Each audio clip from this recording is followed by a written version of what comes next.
Halo anak-anak, bagaimana kabar kalian? Semoga kalian tetap dalam keadaan yang selalu baik dan dalam keadaan yang sehat, tetap semangat belajar. Oke? Nah, kali ini kalian belajar bersama Bu Anissa. Sebelum belajar, kita berdoa dulu yuk. Berdoa mulai. Berdoa selesai. Nah, sudah siap anak-anak? Oke, materi kita hari ini ada 3, yaitu menemukan kata sulit dalam teks, menganalisis pokok pikiran setiap paragraf, lalu yang terakhir adalah tentang gaya dan macam-macamnya. Nah, coba kita lihat teks ini, silahkan dibaca, kalian bisa pause video ini ya. Bacaan ini tentang Bhinneka Tunggal Ika. Siapa yang pernah mendengar Bhinneka Tunggal Ika? Nah, Bhinneka Tunggal Ika ini ada di bawah burung Garuda. Nah, artinya apa? Artinya adalah berbeda-beda tetapi tetap satu. Nah, Bhinneka Tunggal Ika ini diambil dari buku Sutasoma karangannya Empu Tantular yang hidup pada masa kerajaan Majapahit. Nah, ini menjadi slogan negara kita. Nah, coba sekarang kita baca ini teksnya, suku bangsa di Indonesia. Silahkan kalian pause videonya untuk membaca ya. Lalu ini paragraf selanjutnya. Silahkan di pause.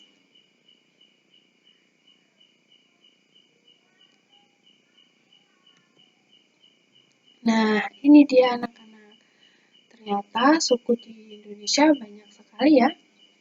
Dan ini contohnya, ada suku Dani dari Papua, lalu ada suku Tengger dari lereng Gunung Bromo, lalu ada suku Nias yang berasal dari Sumatera Utara. Oke. Nah, kalian tahu tidak yang dimaksud dengan kata sulit? Ini dia, kata sulit adalah kata yang belum pernah kita pahami atau diketahui maknanya. Nah, kata sulit ini berupa kata yang diambil dari bahasa asing atau bahasa daerah. Nah, nanti kalian bisa menemukan artinya ini di dalam KBBI atau Kamus Besar Bahasa Indonesia. Nah, setelah kalian membaca teks suku bangsa di Indonesia tadi, apakah kalian menemukan kata sulitnya? Coba kalian cari ya. Nah, ini ada daftar kata sulit yang Ibu temukan di teks suku bangsa Indonesia.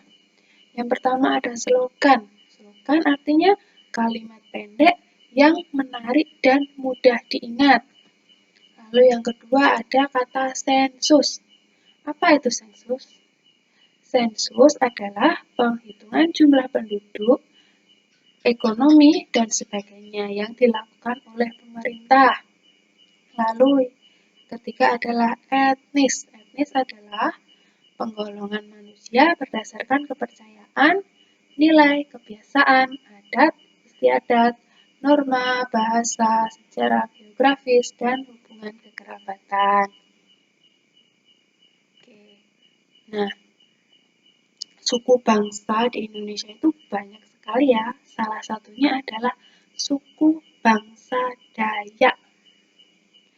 Coba kita baca suku bangsa Dayak bersama-sama. Suku bangsa Dayak menempati wilayah Kalimantan Tengah. Bahasa yang mereka gunakan adalah bahasa Dayak dan bahasa Nguju.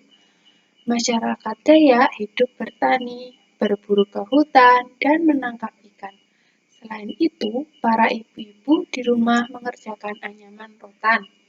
Meskipun kita dibedakan oleh suku bangsa, namun persatuan dan kesatuan harus tetap dijunjung. Hal ini karena satu bangsa, yaitu bangsa Indonesia. Nah, itu adalah penjelasan dari suku bangsa Dayak yang ada di Kalimantan Tengah. Nah, dari teks ini, coba kita cari kalimat awalnya ada di teks yang bunyinya bagaimana? Ya, benar sekali ada di bunyi yang suku bangsa Dayak menempati wilayah Kalimantan Tengah. Lalu, kalimat akhirnya ada di mana ya? Coba dilihat-lihat lagi. Ya, kalimat akhirnya ada di hal ini karena kita satu bangsa, yaitu bangsa Indonesia. Berarti kalimat awalnya tadi ada pada suku bangsa Dayak menempati wilayah Kalimantan Tengah. Lalu kalimat akhirnya ada di hal ini karena kita satu bangsa, yaitu bangsa Indonesia. Kenapa kita mencari kalimat awal, kalimat akhir? Kita mau mencari apa ya? Nah, ini dia cara menentukan pokok pikiran pada paragraf. Nih, kita tadi sudah membaca seluruh kalimat dalam paragraf. Itu cara yang pertama. Lalu cara yang kedua, kita menandai kalimat awal, kalimat akhir, atau kalimat awal dan akhir pada paragraf. Lalu yang ketiga, menandai pokok pikiran yang terdapat di awal, akhir, atau awal dan akhir pada paragraf. Nah, tadi dalam teks suku bangsa Dayak, kan kita belum menemukan pokok pikirannya ada di mana. Coba pokok pikirannya ada di kalimat yang awal, atau di kalimat akhir, atau dua-duanya ya. Coba kita lihat lagi ya. Nah, benar sekali ternyata pokok pikirannya atau inti dari paragraf ini adalah suku bangsa Dayak menempati wilayah Kalimantan Tengah. Nah, kita tadi sudah berkali-kali mengucapkan pokok pikiran. Sudahkah kalian pernah mendengar tentang pokok pikiran? Nah, ini dia. Pokok pikiran itu juga disebut dengan gagasan pokok atau ide pokok. Nah, kalau ada kata-kata berbunyi gagasan pokok atau ide pokok, itu berarti sama dengan pokok pikiran atau pikiran utama. Nah, sama ya cara mencarinya seperti tadi. Lalu, pokok pikiran itu selalu ada di dalam sebuah paragraf. Pokok pikiran adalah inti dari suatu bacaan untuk memudahkan pembaca memahami isi paragraf. Nah, anak-anak harus tahu, Indonesia itu terdapat ribuan suku bangsa, banyak sekali ya. Nah, setiap suku bangsa itu kemungkinan memiliki kebiasaan dan cara hidup yang berbeda. Salah satu contoh perbedaan cara hidup adalah transportasi. Nah, zaman dahulu itu alat transportasi menggunakan tenaga hewan, seperti gambar-gambar yang akan Ibu tampilkan. Ini dia. Nah, gambar apa ya ini ya? Benar, gambar andong. Lalu kalau ini gambar apa ya? Coba kita lihat. Yang pertama tadi adalah gambar andong. Andong itu dari Yogyakarta. Lalu yang kedua ini gambar apa sih? Nah, oh ternyata ini adalah gambar bendi. Bendi itu asalnya dari Bukit Tinggi. Loh, apa bedanya andong dengan teh bendi? Kan sama-sama kuda yang menarik. Lalu apa perbedaannya? Nah, Ibu beritahu ya, kalau andong itu rodanya ada 4. Kalau bendi rodanya hanya 1. Kalau andong itu bisa ditumpangi banyak orang, tapi kalau bendi hanya 2-4 orang saja. Nah, andong itu kan rodanya ada 4, jadi dia lebih seimbang daripada bendi yang rodanya hanya 2. Begitu. Lalu, nih, alat transportasi selanjutnya. Siapa yang pernah melihat alat transportasi seperti ini? Kalau yang ini, nah, kedua alat ini namanya adalah pedati atau gerobak. Nah, kedua alat transportasi tradisional ini banyak dijumpai di daerah-daerah seperti Pulau Sumatera, Jawa, dan Lombok. Nah, kira-kira apa yang terjadi saat kuda menarik bendi dan andong? Apa hayo yang terjadi? Ya, bendi dan andong akan bergerak atau berpindah tempat. Lalu, pertanyaan yang kedua, apa yang terjadi saat sapi dan kerbau menarik pedati? Iya, ternyata sama ya. Pedati yang ditarik sapi dan kerbau juga akan berpindah tempat, akan bergerak. Lalu kenapa ada pertanyaan seperti ini ya? Nah, coba kita lakukan kegiatan ini. Yang pertama, dorong meja belajarmu pelan-pelan hingga bergeser sedikit, lalu tarik ke posisi semula. Kegiatan yang kedua, angkat tas sekolahmu, lalu letakkan lagi ke posisi semula. Dan kegiatan yang terakhir, kalian ambil selembar kertas yang kalian tidak pakai, lalu kalian lipat atau remas kertas tersebut. Oke, siap? Nah, ini dia. Yang pertama, mendorong dan menarik meja. Coba perhatikan videonya ya. Nah,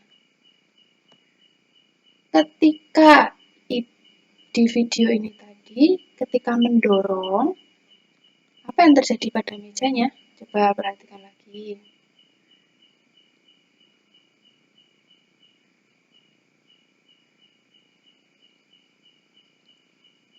Nah, ketika didorong, apa yang terjadi pada meja?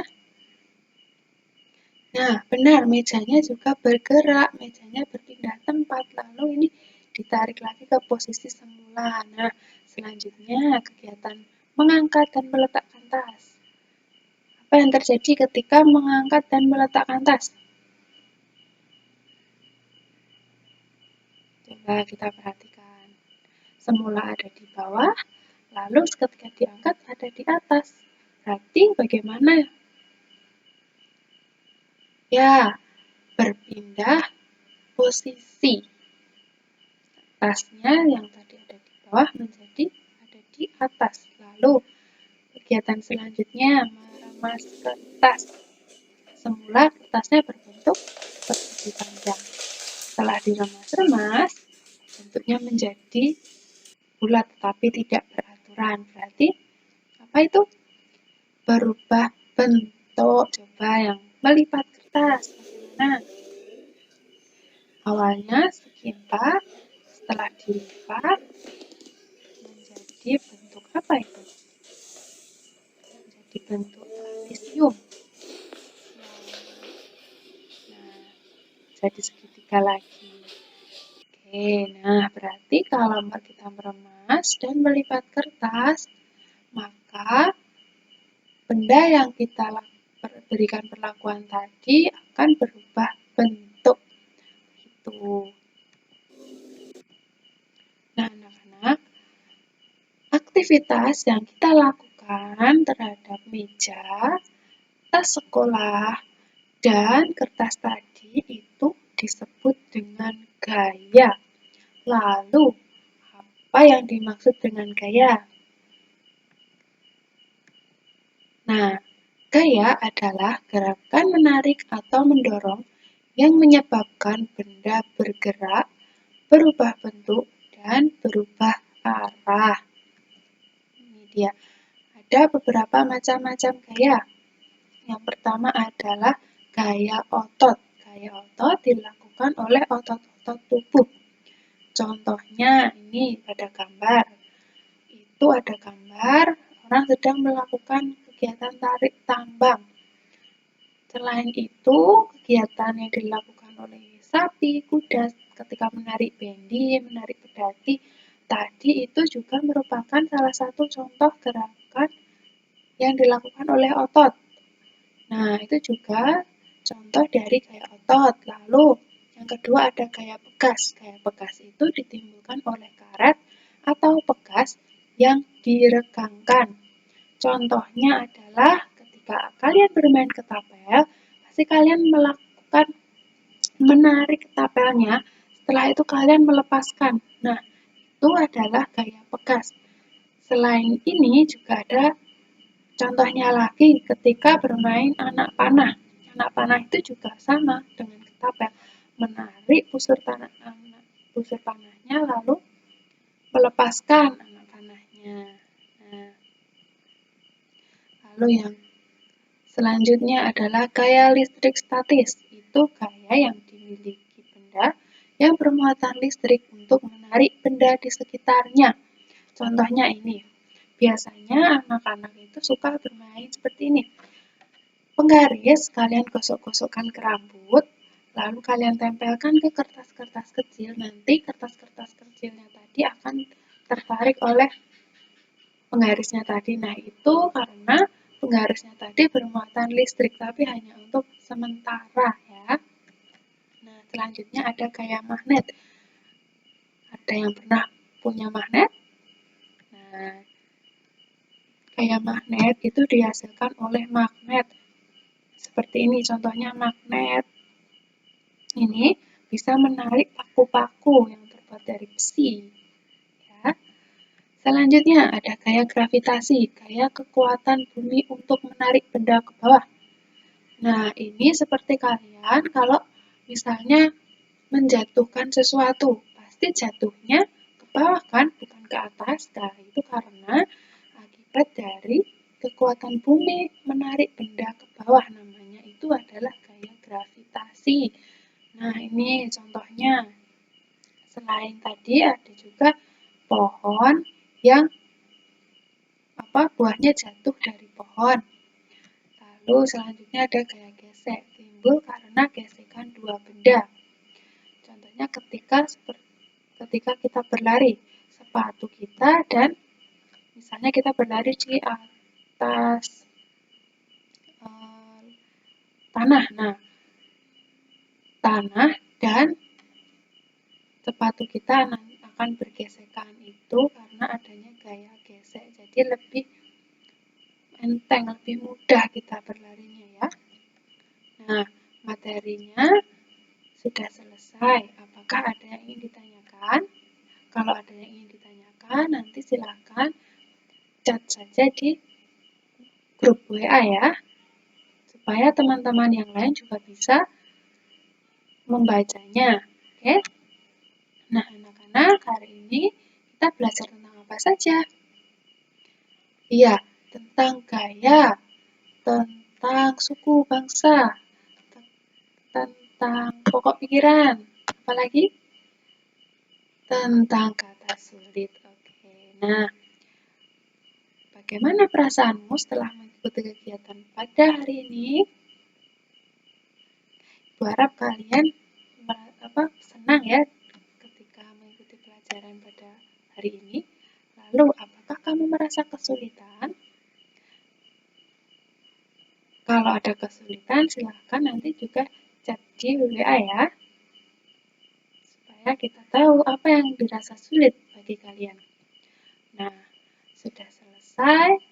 Semangat. Jangan lupa tugasnya dikerjakan ya anak-anak. Sampai jumpa.